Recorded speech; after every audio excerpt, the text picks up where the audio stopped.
welcome to the October Vernon Clinic, everybody. Thanks for showing up. It's good to see everybody here.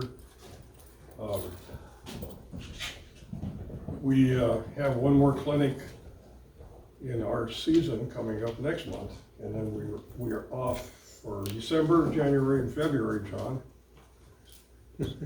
Okay. You thought we were off next month. So I just want to remind everybody, come next month and then don't show up the next 3 months because you won't find us here.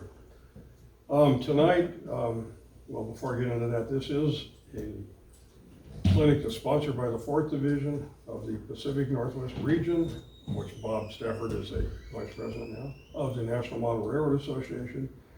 They pay our rent, and for that we are grateful and beholding to them. And if anybody here is not a member and is interested in joining, come and see me because I can certainly help you out. It's a good organization. It's got a lot of benefits. Okay, so for tool time, I see our, no, I don't see. Did anybody bring a tool? Oh, we did. We have 2 hands going up, so I don't want you guys to fight. So Nick, you want to go first? Well, you know, I like the model passenger cars, especially from the Streamline era. And they had handrails, and the handrails were stainless steel. There's nothing nicer to represent a stainless steel handrail than stainless steel. You go online and find this is 20,000 stainless steel wire. If you try to cut this with your little rail cutter, the cutters will get a hole in them, but the stainless steel wire will not cut. And you go online, I think I got these from Micromark, they're stainless steel wire cutters. They have hardened jaws now that I just cut that stainless steel like butter. So that's how to make stainless steel handrails out of stainless steel. Nice. Okay. You don't have to paint them silver. Right. Yeah, already pre-painted, pre-colored. Good. So do you take, orders if we want to get some handrails? I'll give somebody some wire if they want it. Oh, also, on the back table between session, I'm going to set this overhead transparency material I talked about last time for making vehicle windows, etc. And take a couple of sheets if you want. Yeah, good. Thank you. Some of us probably don't remember overhead transparency, Roger, but the rest of us, we're of a certain age when that was a thing. Yeah, thanks, Nick. That's good. Dave. So last month, I think it was, Micromark's had a $20 tool special, and I this jumped out at me. These are splinter forceps. One more time. Splinter forceps. Splinter, like got a splitter. Yeah, yeah, very, very fine tip on them. Haven't tried them yet, but you don't want to be cutting wires with those either. Okay, good. Roy. It's not a tool, but I was at Daiso today. You guys familiar with Daiso? It's a little Japanese store over by Home Depot. They have all kinds of stuff. It's stainless steel wire for $1.75. By the Home Depot in Burlington? Yes, yes. You know where McDonald's and the mattress store is? In that little area right there. They have all kinds of stuff from Japan. But And they have tools in there too, don't they? Lots of. not much. Not much. A lot of stationary stuff. The one that in Bellingham had a lot of small tools. Oh, really? They aren't there anymore. Pass that around. What was the name of it again? Daiso? D-A-I-S-O. Yes. Okay, I'll check it out next time I go to Home Depot, which is about daily. Okay, anybody else? Well, yes, thank you for asking. I mentioned a while back, I think when Mark was giving his clinic on airbrushing, and US Airbrush Company. I think I put it in the newsletter, but they have tremendous sales on airbrushes and related equipment, and they also stock and sell Badger paint. And if you catch their once-a-year sale, everything is 50% off. So I sort of kind of went nuts and bought some really cool paint, being that it is the Halloween season. have to put my eyes on here to read this. This is Badger Flex, so it's acrylic. This particular flavor is called Rotten Tooth Tan. This is dried blood red, nicotine yellow, and gangrene. And, you know, I mean, Must have been a bad day. all joking aside, this would make good, you know, for structures or something like that, so. What shade of green is the gangrene? Gangrene.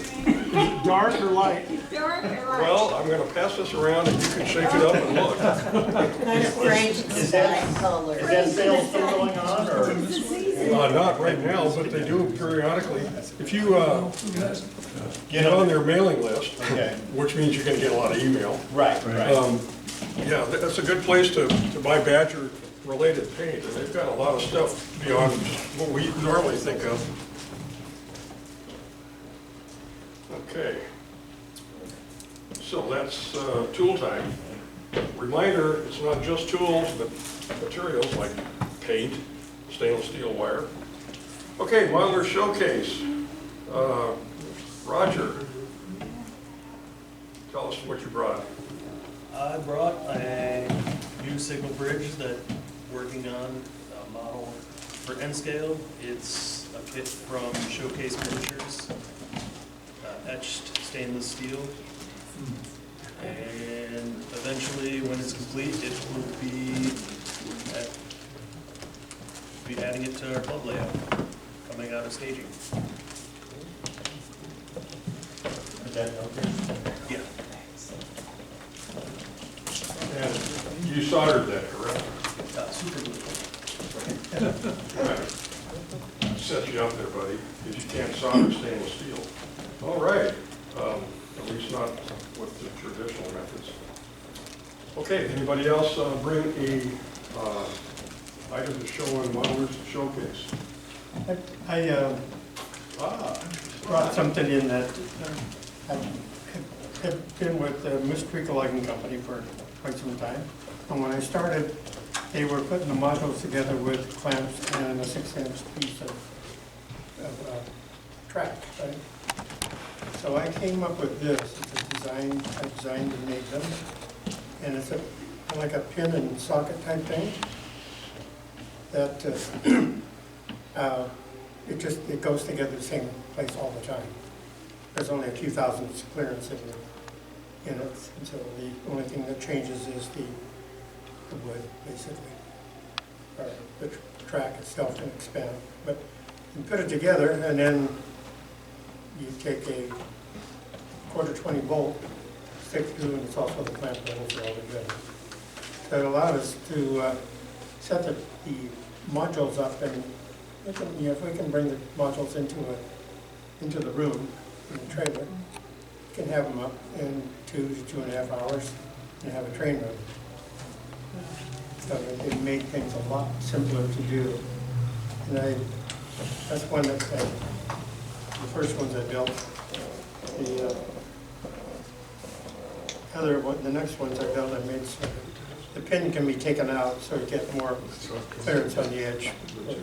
So that we can put them in the trailer.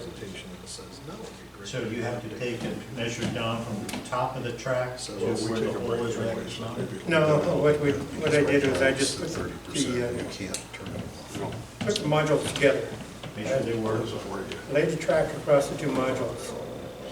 And then I put these in on each module. There's 2 sets, one on each side of the module. And then once that was all done, I just took a saw, cut across the ends of the track and the seams, and then put brass screws down underneath the track and soldered to the brass screws. Because the end of the boards have, ends of the modules have a...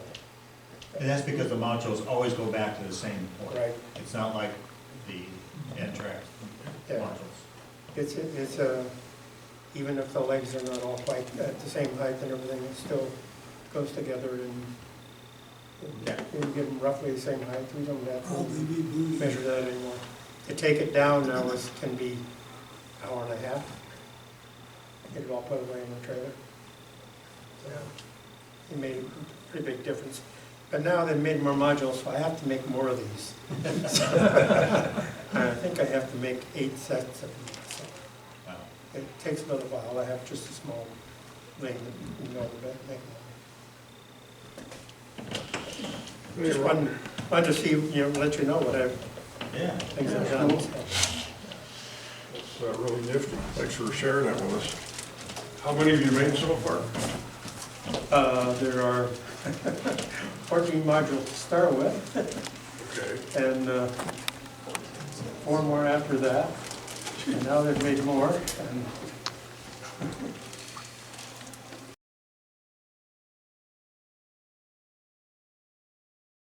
As a way of introduction, this is Glenn Farley, Master Model Railroader, number something, and retired from King 5 News. So you may have seen him in the past when he was telling you doom and gloom or other stuff. He is was King 5's aviation expert, because that's how they always would introduce him. And I would sit there and pound my fist and say, no, he's the railroad expert. Don't you dummies know it? But they never got the message from me, so I don't understand. But there is a tie. Well, yeah, transportation, right? Yeah. Okay. And the railroad tie. Did you get the pun? No, There's a tie can into you that? explain it to me? I didn't get the pun. Boy. No pun intended, but that works. Right. But it happened. None of us Kind of works. Can we go on? Okay, so without further ado, Glenn is going to take us on a trip down to Edmonds and then Everett.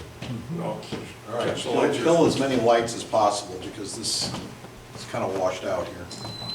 There we go. Now we can see. Nice. So here's the tie-in. There we go. So remember, of course, people up here would, when the truck took out the Skagit River Bridge, Yeah. I do remember that. and everybody at the station is like going, how do you explain a truss? And I said, we can do that. So I modeled an ON3 as well as HO. And so I grabbed an unfinished, but mostly finished, basically unpainted truss bridge off my layout. And I brought it, we put it on set. So that's a bridge for you. That's what we're talking about. Yeah. That's another part? Yeah. Bridge into. Yes, yes it is. There's an empty seat in the back row, too. Oh, boy. Boom. Anyway, no, you're fine. So yeah, we can use our models for education, which is kind of what you're going to hear a lot about in this, because when we've established ourselves as an education organization. So my name's Glenn Farley. We have some other members here as well. Randy Anderson, who goes back with me to Swamp Creek maybe even longer than I have. Bill Wood is here.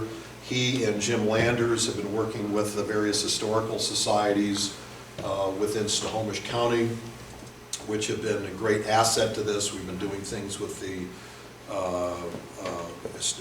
Everett Historical Society and others. And then he knows them all.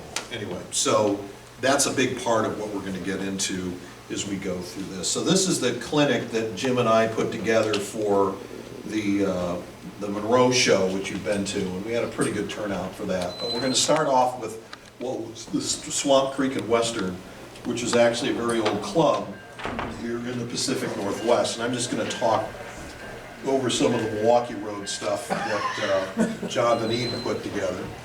Here's one of our stations. This is actually the Bellingham station kit that C.C. Crow developed years ago. And this is a club that's been around for a long time, and I'll tell you a bit about the genesis of what we were trying to do back in the day and what we were trying to do now. And John Deneen is an excellent modeler, if you can tell from that. This is where it started, Kai Bar Hobby Shop. I wasn't around for this in 1974. The Kai Bar was some of you remember, it was sort of back into that corner in there. They started building a layout in the back room, and then they moved to the Edmonds Freight Depot in 1978. So we had been here for a long time. And remember this building, because this is going to come back up. I remember to bring it back up. in a little while. The Swan Creek and Western was basically, like the sign says, it was a semi-freelance railroad, basically representing the crossing of railroads such as the GN, the NP, the Milwaukee, and almost the Chicago and Northwestern, which was thinking about coming over here and going over White Pass. Not a lot of people know that. To go from eastern Washington to try and reach the ports of western Washington. And the port on western Washington, basically for the Swan Creek and Western, ended at the Columbia River. So it was a sort of a semi-historical layout which conveyed this idea, but all of the places on the line were fictional, although they represented towns in eastern Washington through the Cascades. We had a lot of logging activity. We had a lot of people that hung around on bridges. And we had mining as well, all the things that you would kind of see in Washington State. The mining never really panned out here very much, not like the logging did, but it was a pretty big deal. Clark Stemke was, the late Clark Stemke, he's the guy that painted a lot of these backdrops. So we had a lot of expert talent that went into constructing this layout. Hang on. At least this computer's not trying to update. So this is just sort of a sample of some of the things, you know, you got a clear cut there, we got a few shays running around. That was part of our mining district, which went up pretty high. We had a lot of craggy waterfalls, all sorts of really interesting things like that. But again, it was not a specific piece. This was another C.C. Crow kit. This was actually the Mississippi Street Tower, which is back in the Minneapolis-St. Paul region, but of course, we adapted it to West Orchard, which was one of our towns. Cold water. That was the last kit available from C.C. Crow. That'll come back. He's resetting himself up right now as we speak. So this was it for a long time, and I'm glad we got this computer going, because now we can run some of the video and everything else. But then we were about to get some bad news. We continued to work on the layout, we relayed most of the track, we did all sorts of things, and then we were a few more guys in the club, but it was about 12, 13, 14, 15 is kind of where we averaged in terms of the membership. And that's one of the final shots there at the end of the station.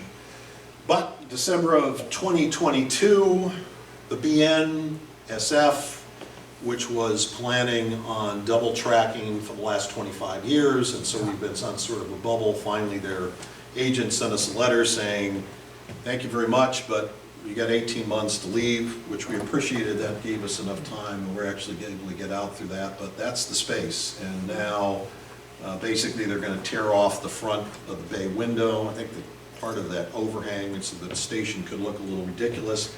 And they have to replace the floor anyway, because the Nisqually earthquake kind of made that even worse. There was about a 4-inch gap between this wall and where the slab ended up. This building was opened in, what, Jim, January of '57? Yep. Yeah, so then it was a question of where are we going to go? And so we're looking around, we're looking around, we're looking around, and one of our guys, Dane Webster, who's now mostly living down in Arizona, went up to the Everett Station, the big building, and said, and started knocking on doors, and he suggested, maybe we can go there. And I said, nobody's going to go us there, that's not going to happen. And he ran into a guy who was with economic development with the City of Everett. The City of Everett owns the building. So that's where we are at now, and we decided to go ahead and let's stop freelancing. Let's build an historically accurate railroad within the space that we have. So this was part of the show, and I don't know if Jim wants to weigh in here or not, but he put this together for the Monroe show. I'm not standing in your way too much. You still okay? And one of the first pieces here, of course, the Everett Monte Cristo Railroad, which most people have heard of, has everybody thinks about Everett first for airplanes, which is a relatively recent event, then for timber, which is a major, major deal. However, timber and another product is really kind of what got the City of Everett going. And Jim's up here, so I'll let him talk. This is a model built by D. Voss, who made a wonderful layout of the Everett and Monte Cristo Railway at his place at Mill Creek. D moved to Arizona, but left us his model of the smelter. This is one of the structures we hope to incorporate into the layout we're building now. The mill was gone by the time we're modeling it in the mid-50s, but it's still part of the Everett heritage that we feel a lot of people really don't know much about. So that structure will be one of those that we have. D also gave us a model of the Scott Paper Company, which we're going to put on the layout, and I was asking Nick today how we could get that Scott Paper Company neon sign on the roof in a nice pink color. But again, it's the heritage of Everett that we're trying to capture, and we're trying to capture it in a museum quality layout with a number of iconic structures that are still in Everett, like the Monte Cristo Hotel, the Snohomish County Courthouse, and the old City Hall, but also several structures that are gone, mainly the mills, which will, this is Mill B, that's the Monte Cristo. The mills in particular are structures that I don't know that many people who live in Everett today even remember. So Mill B was considered the largest sawmill in the world in the 1950s, maybe even later, maybe even now. It was serviced by the three railroads, which were the GN primarily, the NP, and the Milwaukee Road. If I drift, we're getting a little off topic. This is three transcontinental railroads serving the city of Everett. They each had their own line in there, and then finally, basically a century ago, they got trackage rights going in from Snohomish and Monroe, respectively, to go into Everett from there on the GN trackage. One point, the NP actually is said to have had more customers in Everett than even the GN did. Milwaukee was a fairly small, had a fairly small piece of the business, but the Milwaukee station is still there. And this is another structure that C.C. Crow is actually building it for us now, not the wood structure in front, but the second, the Bond Street station, which is still there, but it's been cut down to a one-story building, is going to be featured in the layout as well. We're going to come back to this. This is the first historic structure that, other than the one you just saw, the smelter, that has been now constructed for the layout, and this is done. And this is the, I'll let Jim talk about it. This is very, very cool. This is a building that Weyerhaeuser built in moved 3 times. It was originally on the Bayside for Mill A, Weyerhaeuser's big plant at the time that was generating most of their income. They moved it to Mill B on the Snohomish Riverside in 1938 when the Mill A on the Bayside was turned into a paper company.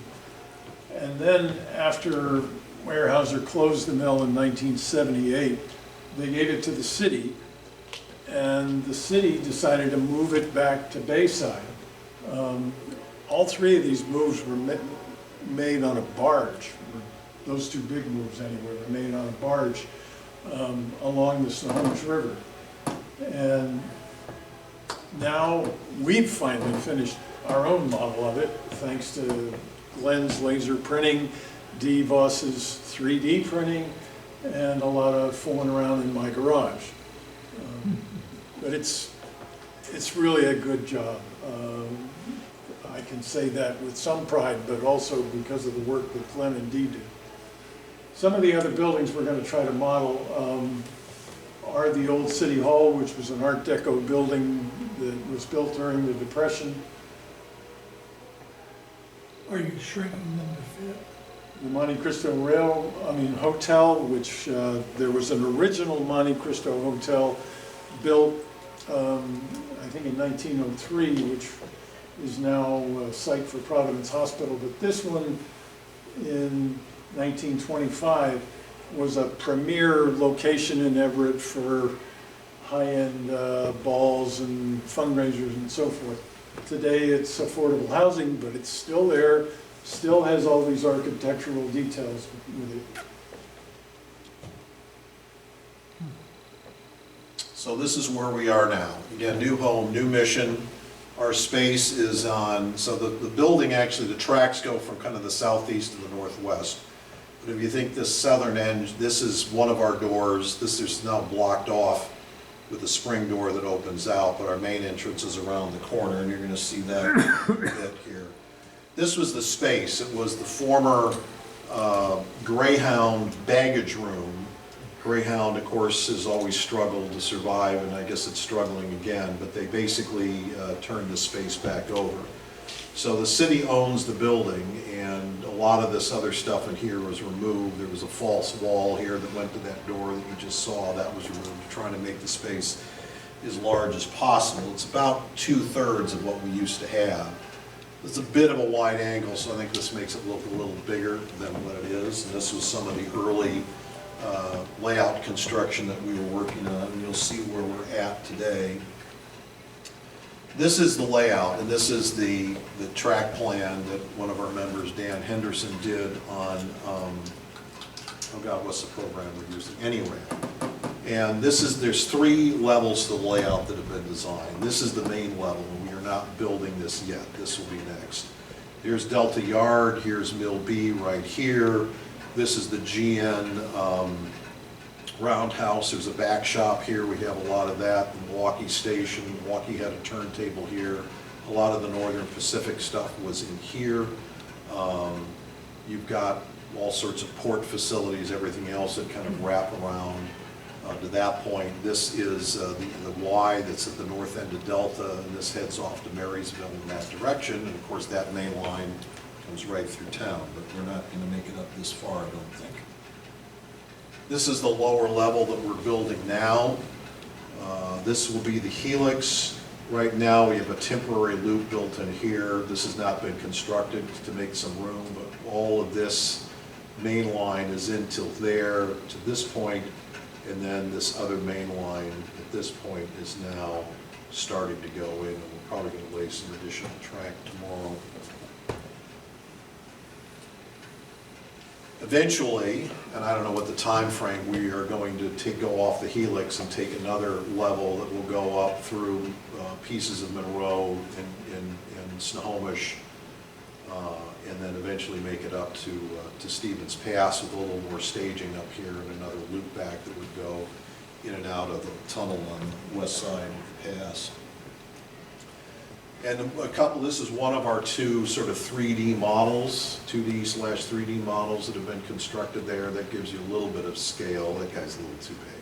The building's bigger than that. But it's pretty, it takes a while. I mean, if you're going to drive a train, we can now operate around this lower level to here. That takes about 5 minutes. So the room is not that small. And with 3 levels, we're going to be able to operate quite a bit. Here's Dan Henderson. He's doing some of the track layout. NMRA allows us to print all of this stuff out. And we put all the center lines of all this track in place. And there's the Weyerhaeuser office building, a couple of views of it under construction. Again, the laser cutting that we did was a lot of this stuff down at the bottom, all of this work up in here, and there's more around here. And tried some 3D printing. We're not quite done there. We're going to do another smokestack chimney, but that's coming up as soon as I can find the time. This was the back that they attached the kind of the Quonset hut to at one point. Jim? Some of the wood that was used in this model was supplied by a club member who works for a cabinet company. So he gave us a sheet of 1/64 red cedar that his company was using as veneer. And that's what the roof is. All of the shingles are cut in. The flooring inside is from 1/16 Douglas fir, which was also supplied by our cabinet maker. And this back end of the building was part of the original, as were the turrets on either side in the back. All of that was modified away in the late 50s. And today, there's a deck on the back, and you wouldn't even recognize the rear of the building because they put a door there and so forth. But we're modeling the mid-50s, so this is what it looked like then. So to get a lot of ideas, we have been on field trips around different layouts of the state. I don't think we're quite done. This is Columbia Gorge in Portland. Of course, most of you, if not all of you, have been there and seen that. Bill Sorensen's Great Northern Layout, which is in Seattle, visited there. That is King Street Station, full size behind it. Spent a night in an Airbnb in Spokane about 2 months ago now. And as one of our members who used to belong to this club before he moved over here, the River City Modelers, they've got a kind of a 2.5 deck layout in an old industrial building off Sprague Street in Spokane. It's a very nice layout, a lot of really cool electronics. This is where we're at now. So this is that lower level. We talked about the main line before, and a lot of tools, a lot of stuff hanging. But this is where we were sort of starting out. We would run it during the convention and just kind of run something down here, back around to this point. This is going to be Inner Bay Yard. Edmonds is over here. Mukilteo, Richmond Beach are all going to be represented, although not necessarily in the correct order, just because of the working with the space that we have. And we're starting to lay this stretch through here, and it sort of measured out most of the track and bent it to fit. And that should actually start going pretty quickly. Again, we are open for the NP and GN conventions, which were held. Just who all came to that? Several of them, you think? I did, because I see some familiar faces. Bob did, we're here. You did, yeah. Because I saw you. Nobody else? You one other. Okay. It was pretty good. And here's Jim and our two Jims. This guy and then Jim Wiesenbach. They're working together on some electronic stuff. Wiesenbach has done a lot on Arduino and all sorts of sophisticated electronics, which we may incorporate some of. And that's the Weyerhaeuser office building finished. And you can see there's been a little progress since those last photos. We did a clinic on that at the convention as well. Anyway, if you want to contact us, you can write that down or talk to one of us. That's our main email. Memberships are open. You guys aren't that far away. I think some of you live down in Marysville because Jim Wiesenbach lives in Marysville. How many Marysville people are here? Any? One? Any more? Everybody else lives in Canada, right? Okay, pretty close. I know O'Hara lives there. I mean, he's pretty far away. So anyway, so that's what we're up to. How long do you expect it'll take? Will it ever be finished? It's Monterey. Okay, okay, I don't feel so bad then. Yeah, then you don't feel so bad. I mean, the Swamp Creek was about as close to being finished as you could. I mean, it wasn't a terrible decision to leave as it was, because, I mean, the layout was 50 years old. I'd relayed about 2/3 of the main line and other yards probably about 10, 15 years ago. And there were other things that were needed to be done. There were a lot of things that were great layout design stuff from the 70s that aren't considered so great anymore. It was DCC, although there was a long transition out of the old rotary system for different cabs, DC era. And it was kind of time for an upgrade anyway. The second track through there, it's not going to surprise me if we go 5 years and nothing's happened, but it's not our call. So it was, but I don't think we're too upset about it. And everybody who's working on this layout is very excited. And there's great deal of participation. How big a group do you have? Well, when I send out the emails, because I'm the secretary currently, I send them to 22 names. Some of those folks, most of those folks are paying dues members, there's a couple of honorary members in there. Yeah, so it's about, effectively about 20, 22, 23. But, you know, we have room for more, so that's kind of where we're going. What kind of a minimum radius do you have? So all the main line is 36 minimum, so we can run, you know, larger steam and passenger cars, and passenger trains. Turnouts? So 36 should do that. And what about the turnouts? Number 8's on the main, number 6 in the yards and the sidings. Some of the dockside tracks will probably go down to a number 4, but, you know, nothing longer than 40 feet. More than an 060 is gonna go through that. Offhand, do you know the levels, how high they are? Roughly? In terms of inches, I don't know, do you guys remember? We all, the 4 of us went to Nick Muff's today, and his lower level, if you've been there, is what, 30? 30 inches. So, you were talking about you can sit in an office chair You can, and operate that Yes, comfortably. height is 30. And that's about what our lower level is, it may be 32, I don't remember. But you can sit there on a Jim Weisenbach's a former eye doctor, who's got all these stools and stuff that he used in his practice, so we got those to run around on. And you can sit on one of those, and we got a couple of other office chairs on wheels, and it's very comfortable to operate that level of the layout and work on it, because that's the laying track and stuff is what I've been doing. It's a little crammed when you're crawling under it to wire, but you can do it, particularly if you got on a mechanic's creeper, you can go under there pretty easily. And we got about 18 inches then that gets us up to the next level. And then the 3rd level, I think, is going to be considerably higher than that. So a lot of that is getting dialed in as we sort of go on the fly.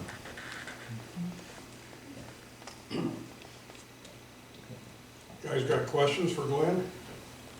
Not a question, but just other information. I think it was Milty, the Gazette, gauge, short line Gazette. Yeah. Got an article on Milby, and it's quite interesting if you can get a hold of it. I have it. We have it, yeah. They have their own narrow gauge railroad Yeah, that about what, operated 31 miles or something within like Milby. I don't know, what do you say, what percentage of Milby are we actually going to be able to represent? An eighth of it? Yeah, it was quite Not large. very much of the real one, no. Milby is huge. Has anybody here seen a book or own a book called The Railroad Runs Through It? Came out, I don't know, 2010-ish. It's written by a former, I believe he's a former locomotive engineer. Yeah, he was. Yeah. So you know. Yeah, and he was NP. NP, originally, but he went into the BN era. Right. And anyway, so it's really about Everett, but it's also, there's pieces of Mount Vernon, there's a lot about Darrington, the Darrington local and other things. And there's some great photographs and there's a lot of information in there. One of the things that he talked about was Mill B was switched a third of the year by the NP, a third by the GN, and a third by the Milwaukee. So that kind of provided business for everybody. And then it was something like 80 40-foot boxcars could go into the main warehouse drying shed at once. What are some of the other statistics about it? Again, as you pointed out, 30 miles of that narrow gauge track. We don't have a plan to put that in, even though I'm a narrow gauge guy, because we just don't have the room. I would describe the room as probably being about 2/3 of the size of this one. So if you took about 15 feet off of this wall and 10, 15 feet off the back wall, that'd probably be about the size of that. All right. Well, guys, let's hear a round of applause for that. I'm glad you guys could make the time and the journey north, and I hope that you remember where here on the third Monday, so. Yeah, come back. Except December, January, and February, don't show up then. And if you come in November, bring a cake. What about the That's right. summer? Are you all here in the summer? Yeah, we're the That's only all clinic that does. Oh, okay, summer. well, that could We're- make sense. We dare to be different. Well, you got Al running it, so it's gonna be different, just, yeah.